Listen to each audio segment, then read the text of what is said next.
Every comic that y'all are gonna see tonight has made it to a point in their career where you can kind of pick and choose gigs. You do what you want, you skip what you don't want to do. This is one of my first shows, and what y'all need to know about this gig is I was early in my career, I was broke.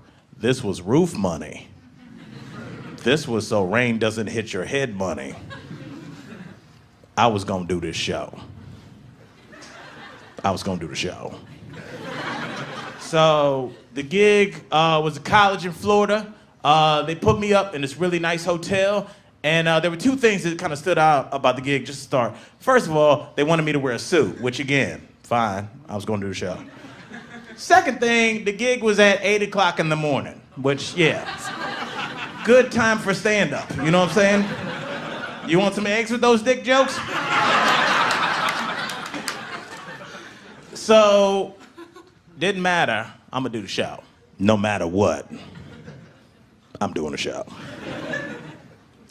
So I'm sitting in my room, I rented a suit from Men's Warehouse, and I'm sitting in my room, and it's like 7:40, and I'm walking out, because the gig was in the downstairs, the ballroom where people get married, so it's inside the hotel. So I'm getting ready to go do the gig, and I'm reaching for my door handle, and I'm like, wait, let me just see how much time they want me to do on the show. Because sometimes you get to a gig, and college gigs, they want you to do an hour. Because college gigs are so different. They're all different. They're not like comedy clubs. College gigs, sometimes you'll do like the University of Colorado, it's already sold out, and you kill it, and they carry you out that bitch like Rudy. And the next day, you do the University of Nevada, and the show's at noon in the cafeteria, and the mic is on the fucking floor, and somebody just says, just pick the mic up and start talking. I'm like, that's not how comedy shows are. People are getting fish sticks. So just remember that all college gigs are different. So I was like, let me just check and see how much time this college gig wanted me to do. And I looked, and they wanted me to do an hour, which is fine, I can do an hour. But they didn't want me to do stand-up. They wanted me to do an hour speech on note-taking and organization. I know.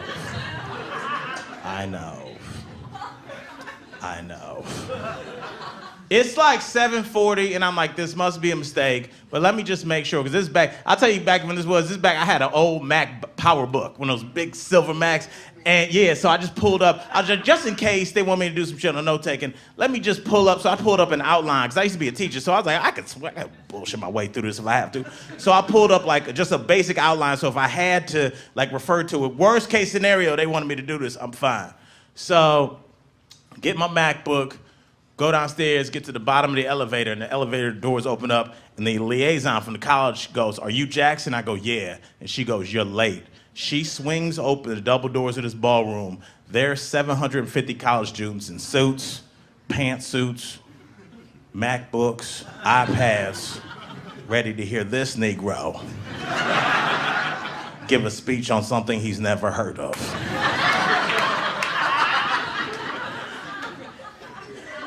And I know y'all are like trying to get ahead of me, like y'all are smart people. Like y'all are like, but Al, how'd you get out of it? What's the funny part? Get to the joke, what's the funny part? I didn't get out of it. And it wasn't funny. And it wasn't okay.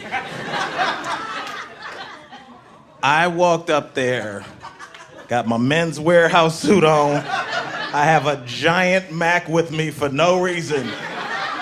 And I went up, and it was like, I'm a comic, so if you give me a mic, at least I can move around and kind of, but it was like one of them podiums that got like that Burger King microphone, so you can't even like move. You're just like behind a podium, like Napoleon Dynamite. So I put my MacBook down, and this is the part that like, I hope y'all feel me when I say this. I'm in this ballroom with all these kids looking at me, and people that have Macs can feel this.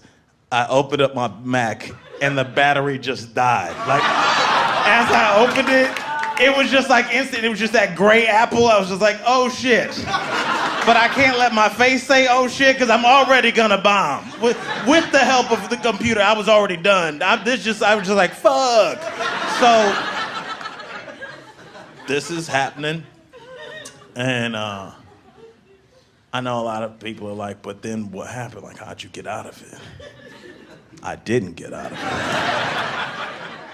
I stayed up there and I ate my dick for an hour. Because I was gonna do this show. And my first manager told me, if you don't do your time, that's how colleges don't pay you. He was like, stay up there, do your time. I was gonna do the show. And I stayed up there for an hour. And I know, like, this is a comedic setting, but you have to remove yourself and think about how long 60 minutes is in real time.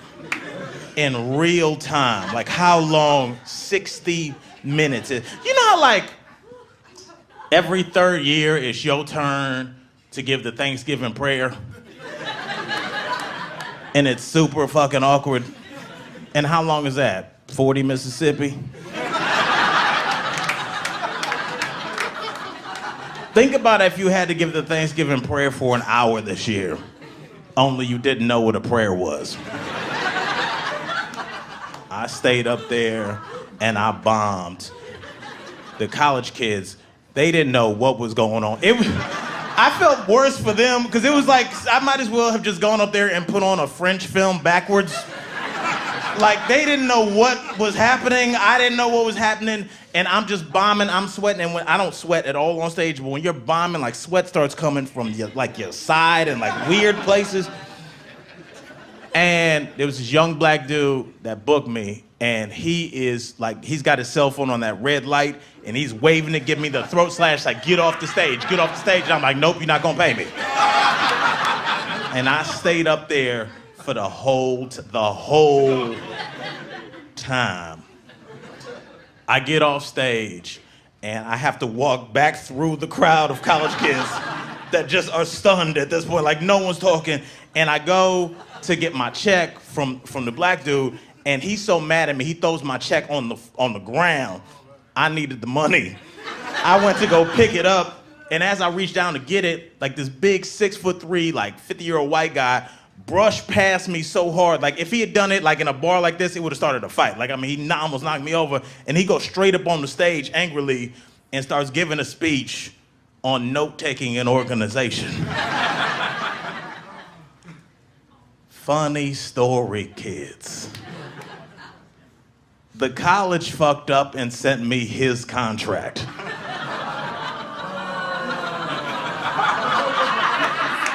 I was supposed to do 15 minutes of jokes to liven up his boring-ass note-taking speech. And instead, I did his speech for him, only with zero knowledge, because I was gonna do that show. Guys, I've been Al Jackson. Thank y'all so much.